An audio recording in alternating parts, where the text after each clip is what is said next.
Hello. Hello.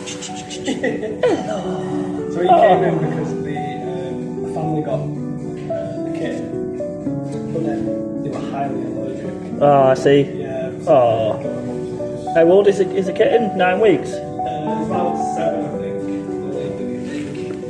think. Hey, sweetheart. Salem. Oh. Send some more. Yeah. Hello. Yeah. Hello. So usually when it's close by, you just turn it on, and it's not turning on. I don't even know where it is. I thought it went over here somewhere, but I thought it fucking landed over here somewhere.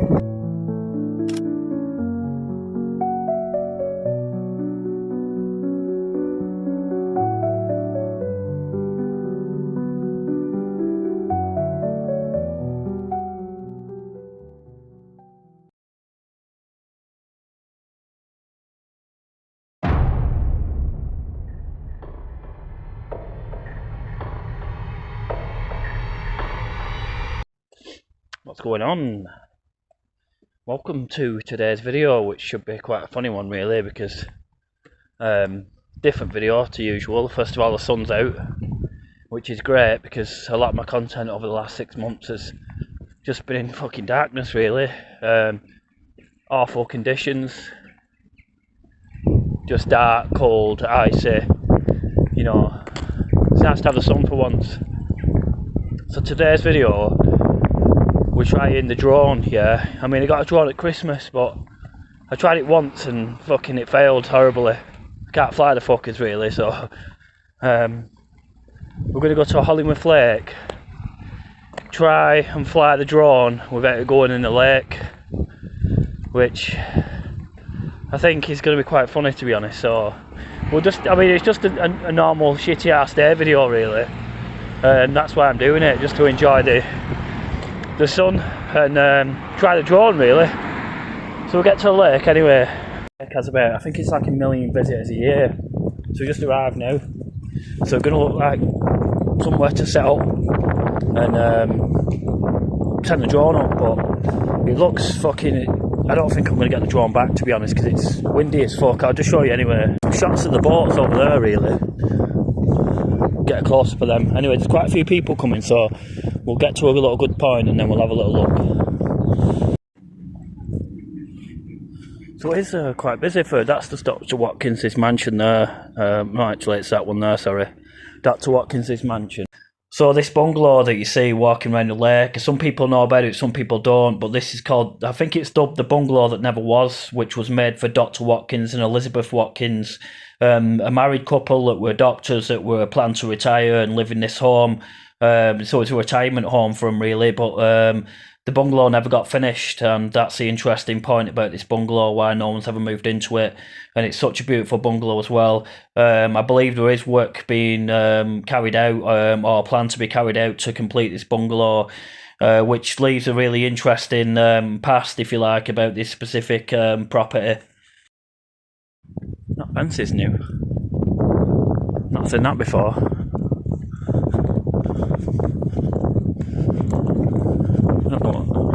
I don't know what that's, I don't know what the purpose behind that is.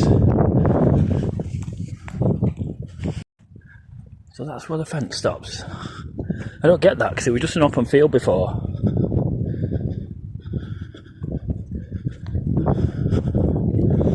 I was keeping it. Strange. Well, it's not strange, but it's not something I've seen before anyway. Something definitely new.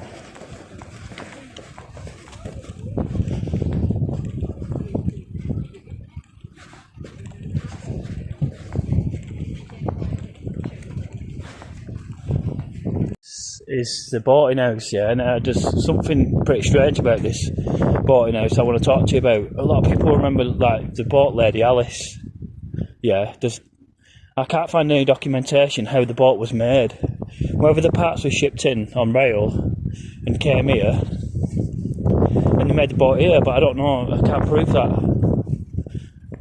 The boat didn't come on a train already made, so I wonder whether it was made here.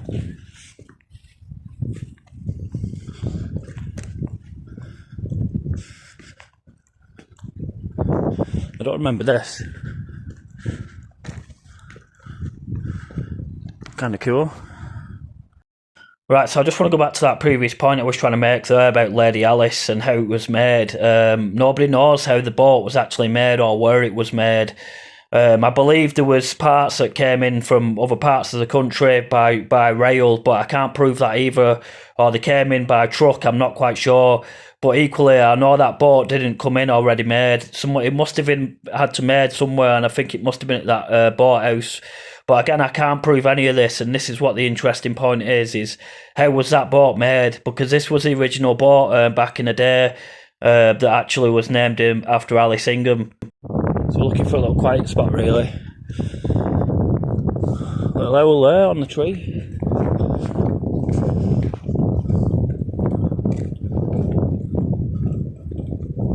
So I think we should set up round about here, me.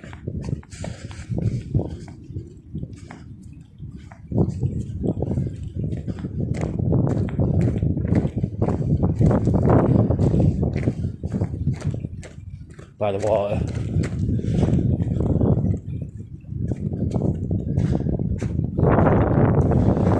Well, I guess this is it. So I guess we're just waiting for a good spot of wind, really, is to get the drone out. See if we get the drone back, actually. It's going to be the funny thing, is it? It only cost me a tenner anyway.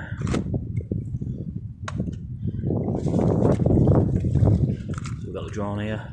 Once we get it out, we'll just try and film some of the lake, really. There's no boats in the lake today, which is unusual.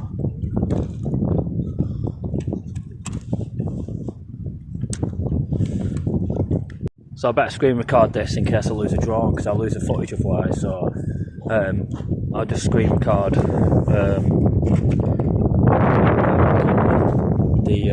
when the wind starts to die down. Just have a little look at some boats on the lake. And I don't think I can fly a drone. In fact, I know that I can. So this should be funny, really. So let's try it. So this is my edited down version of the drone, or the drone takeoff. So as I try to fly to the boat and the opposite thing happens, so I get up in the air for like 10 seconds or something, I must be pressing the wrong button, and then I just lose it then, and then it crashes, and I have to go and find it, and you know, it's I don't know where it is, to be honest, so let's go and see if we can find the drone. So let's see if we can find where it landed, as I need to try and recover the drone, because you know, it's pointless just leaving stuff by the lake, so I've got to try and make an attempt to try and find the drone. I mean, it only cost me a tenner, it'd be easy to leave it, but I'm you know, if I can find it, I can find it. And this is the quite difficult thing after you've just crashed a drone. I still learn how to fly one of these, honestly, it's hard work. I'm sure there's a button that just takes off here, but I've still not figured it out yet. It's only my second attempt at trying to fly a drone, so I'm sure, you know, I can always improve. So we'll just carry on looking for the drone, to be honest, because it's not easy to find, and I don't just want to leave it there, because there's wildlife and stuff, and you know, just leaving a drone and crashing it like that without trying to look for it, I just think it's reckless, to be honest. So I've at least got to be trying responsible and try and look for that drone. It didn't cost me a lot of money, like I said, but it's not the point. Just leaving, you know, electronics on the, you know, on the beach, really, or I won't call it a beach, but obviously where the water's coming in. So usually when it's close by, you just turn it on, and it's not turning on. I don't even know where it is. I thought it went over here somewhere, but the death of a drone. I look at the last picture and it was just like looking up at some woodland, so I don't actually know where it's gone. Well, so much for looking at the boats. We'll just have to look from over here, won't we?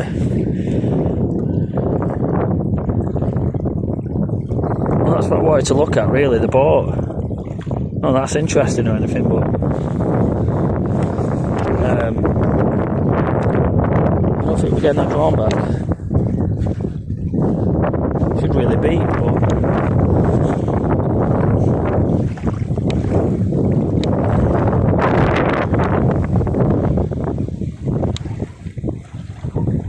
so I just realised you get these little switches on your drone so you can use them, and I was just using a stick and it just fucking veered out of control. Anyway, It's just a tenner, right? Once we find it, like. I think it's safe to say I definitely can't fly a drone.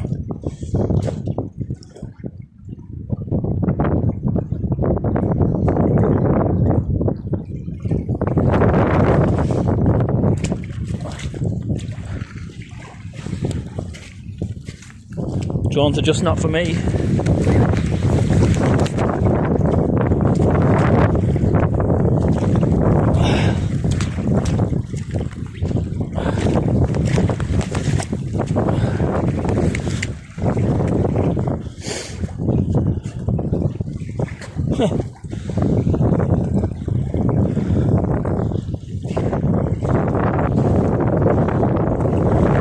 I can't see it.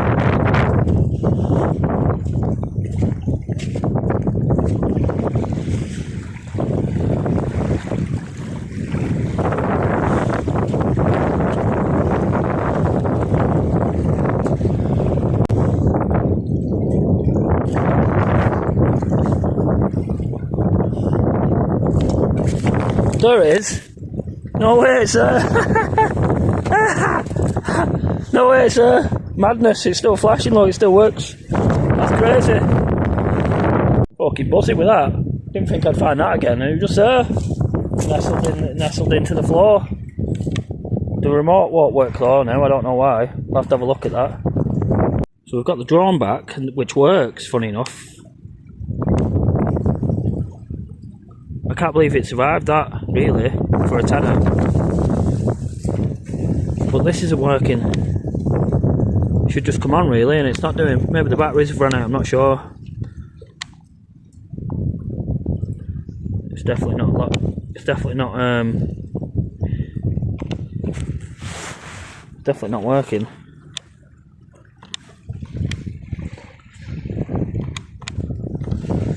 So that's it for the drone. At least we got it back. Well, I can just put some batteries in that and then try it again. It's not a big deal. Can't believe I found it.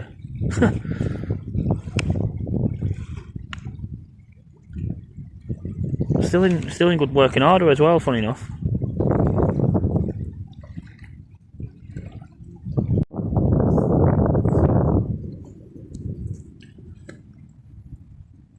Hollingworth Lake, built in 1804 to be the main water system for the canal system that ran through Rochdale and Littleborough. Throughout time it served its purpose and always been a thriving place to come, even in the Victorian times where people would come in the droves. Hollingworth Lake has always been a top tourist attraction. It's probably the best place to come in Manchester as far as water activities go. So anyway, let's have a look at some fun facts throughout history about Hollingworth Lake. This is one here. In the 1880s, Captain Webb was practicing the first successful swim of the Channel. This is early footage of the jetty, I think, and this is Victorian era photographs, what it used to look like back in the day, back in the early 19th century, and obviously it shows more memorabilia here. So ideally, obviously I want to end up here, which is at the RSPCA centre that moved from, I think it's the Red Cross in Rochdale, on the main road. So obviously I want to know more really about what goes on here, because I'm heavily invested in animals and obviously what goes on, because I have animals of my own, and I want to just try and raise awareness what's the work that's going on here at this specific centre. So I've recorded a different style. I can't show people's faces, but we'll get to this bit anyway in the middle of the video. But there's something else I want to talk about first about the lake. So in 2022, the lake actually had quite a big drought, and you could walk quite far out, to be honest. And that's what I'm just pointing out in this video. There's actually some other footage I've got from coming here at night time, and there's like an orb that flies across the lake, and I always thought it was it's like Lady Alice, really, an old boat that flew across the lake. I'll show you some footage of it now, actually, and you'll be able to see in the footage that it's not any kind of street lights, or it's not even a car for that matter. Anyway, I'll show you this footage now. I think it's from 2022, an older video from when I came here. So is this a ghost of Lady Alice or some kind of evidence of it? Because we've got an unknown anomaly really flying above the water, which is really interesting here. You get a good look at it as it just move across here. You can see the street lights, obviously, that reflecting light onto the lake. But then you see this anomaly that just obviously it releases something, and it's like the 2 red dots there that you can just see, and then flies off. Honestly, that's so strange that. And this is from an earlier project I did when we had the drought. I think it was 2022, and these are some photos, obviously, of the drought and how much water receded from Hollingworth Lake, which is absolute mega. I don't ever remember this, to be honest, and how low the water actually was. And then obviously present day, it's a lot higher now, but it's just having a look back on the water really and where it was up to and how much of a drought it was, which was absolute madness, to be honest, because I'd never actually seen anything like this throughout the time that I'd lived in this area. I've never seen the water, this receded before, as the camera just zooms out here. It really doesn't do much justice, and you're looking at the nature reserve there as you walk around near the, I think it's near what used to be the fish, and it's just dries out there. That water's now half full. It's half up to that pole today, which is kind of mad just looking back at that, really.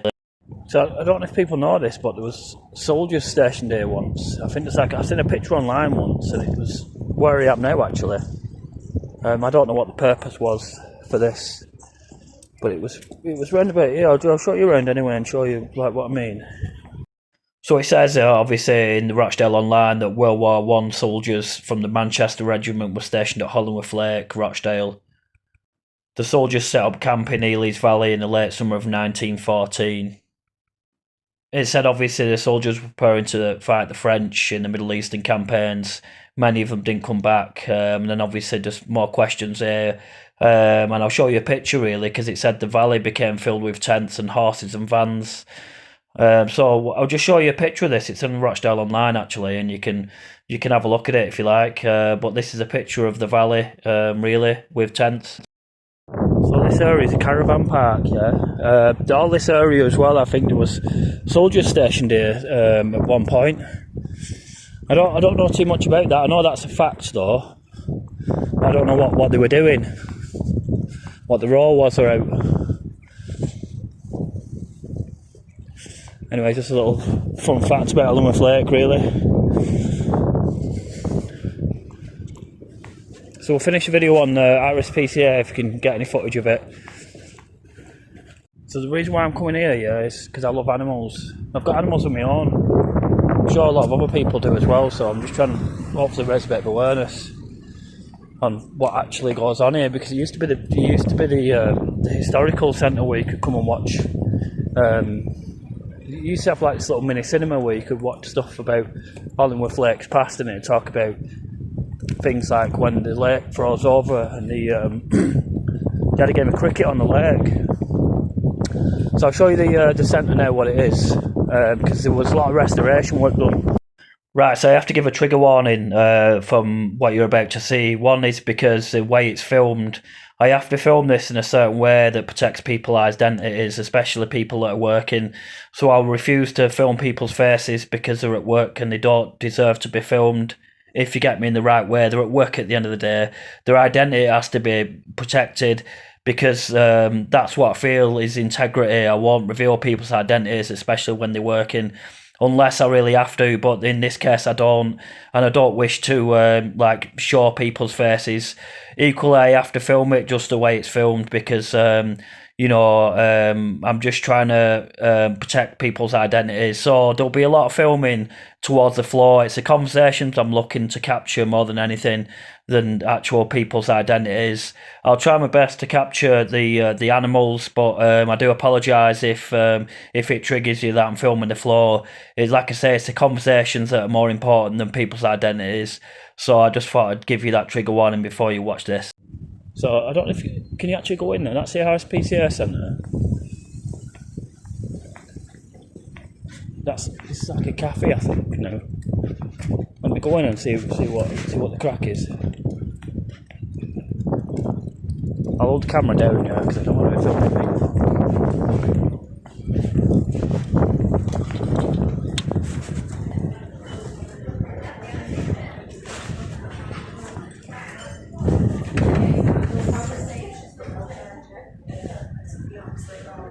Hey, alright, just here to find out some more information, really. I understand that you need funding or something. I've seen it at the vets. There was like an advert at the vet saying you need funding. Like, how do people contribute? Several ways. We have a website. We have. So let me try and voice over what's going on here. So I'm speaking to the receptionist, who's ever so nice, and I'm obviously asking questions and I'm making statements like, I believe you need funding here. How can people contribute to what's going on here? And she said that you can obviously come and donate food. You can obviously come in and if you wish to donate money, then you can do. They have a GoFundMe set up as well. So obviously I'm trying to find out more. She tells me that there's 30 cats here in total. They are full at the minute, and you know they're obviously going through the processes of trying to rehome some of the cats. So anyone that's obviously interested, I think you can go there actually, and there's obviously a procedure that you can go through to try to rehome some of the animals at this specific. I'll use the word sanctuary, but obviously it is run by the RSPCA. So we continue talking, and she says, she asked me, do I want to go in and see the animals? And I'm very interested. That's what I was trying to do in the first place, is to try to, see inside what it actually looks like, where the animals are being kept. Because, I'm very interested in seeing some of the animals that are kept here. So I just wanted to share my experience when I actually go inside, what it looks like, and the animals that are actually here, and also what they're called.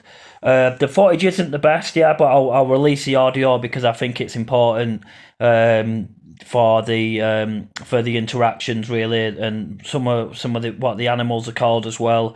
It's just obviously if people are interested, they can find out what some of the animals are called in this video. So obviously I'll release that audio in a minute once I've continued doing this voiceover. So obviously this is me obviously engaging in conversation back and forward.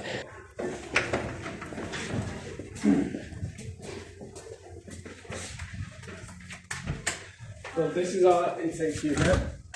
So these are the ones who have just come in. All right. So we've just got some who have moved out. We've got the little one here. She's got a little cowl on. Oh, she's been neutered. Yeah, so she started licking her wound, so Right, that's what the cowl. Yeah, so she stops doing it. But yeah, that's sweet.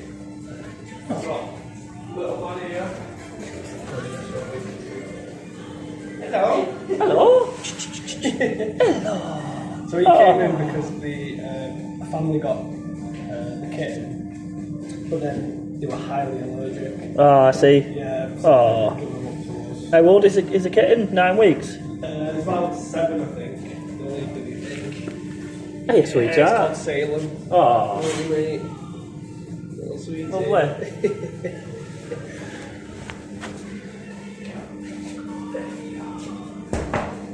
So you're full, I take it here. Oh no, yeah, we've got.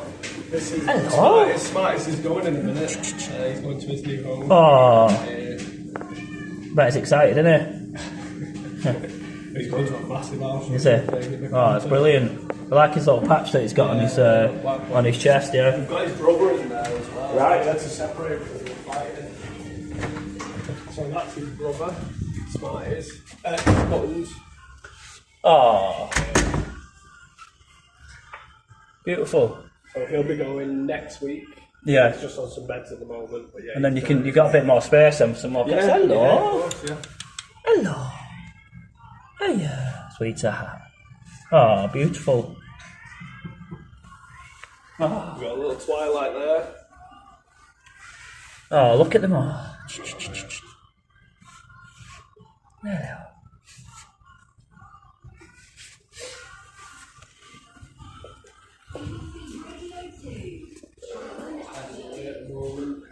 Oh, this is Binks. Binks is Another black cat. Yeah, Oh, hello. So normally our rehoming rate is normally say a month to 2 months. Yeah. He's been with us, I should say, for quite a time now because he had to lose weight. Right. Because he's got a dodgy knee, which is due to his weight. Yeah. So we have to get him to lose all this weight and then we can refocus on it. Yeah. Oh, brilliant. I think you guys, the work that you do is fantastic here, honestly. You know. This is Harley. Harley just got reserved today. Hello. He's taken in.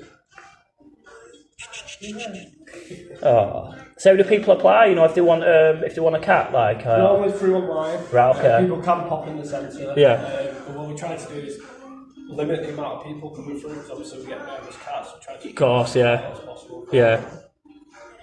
Super. That's awesome. That. Oh, it's brilliant. We've got badger here as well. Oh, look how placid they look. They look all nice and calm, don't they? Oh, that's brilliant.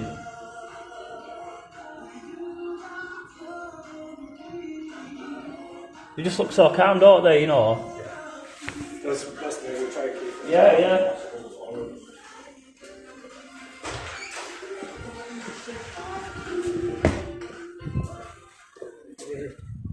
So that really is the end of the video. So I'm hoping this video can raise awareness that they need help at Hollingworth Lake at the RSPCA Centre. If you want to go in and donate cat food, you can do. Like they said, they try to limit the amount of people that come in and register, because obviously sometimes it's not. I don't think it's. I don't know the words that they use. So I don't want to make statements that are not true. So, but I'm sure donations are more than welcome. But yeah, I'll try and end the video now. Hopefully this was kind of educational, really. It's a different style of video that I'm used to, as it's nice to get in the sun for once. Anyway, hope to see you all on Friday on the 14th of March. So that's the end of the video, really. I just wanted to go to the RSPCA Centre for me to understand more and share that knowledge with whoever's interested in what goes on there at Hollingworth Lakes. It's not an old centre, it's quite new. I think it's within like 2 years, because I remember it beforehand. But it's like a little extension on it now. I think you can still... there's obviously a cafe there now, and next door's the RSPCA Centre. And I have animals of my own, so I'm always invested in stuff like that. I hope there's some other people out there that care about animals too, and I'm not the only one. I'm sure there is, like, you know. And that's today's video, really. Just a little day video. It's nice to do a day video for once, instead of just being surrounded by fucking darkness all the time. I just wanted to mention as well that when I was in the RSPCA Centre, I'm not filming people's faces, for the simple fact is they're working, and it's not fair that a camera's fucking thrown in the face when they're at work. I'm not really down for that, you know. I'll do that the same with... I've done it before, like where I'm coming on to someone or speaking to someone, I'm not going to show the face on camera. I'll record the conversation, which is more important than showing someone's face, just to show that I'm not talking to nobody. Right, so before the video actually properly ends, I'm going to leave you with a trailer for Fright Night Friday, which is on March the 14th, which is quite an interesting location that I'll go back to. So I'll just show you a clip of this, and then that'll be it, really. That'll be the end of the video. That shit, is that what you said?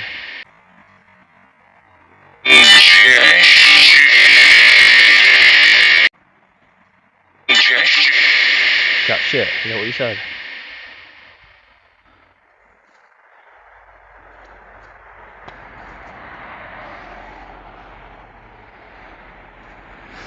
Baz. Is that my name again, Baz?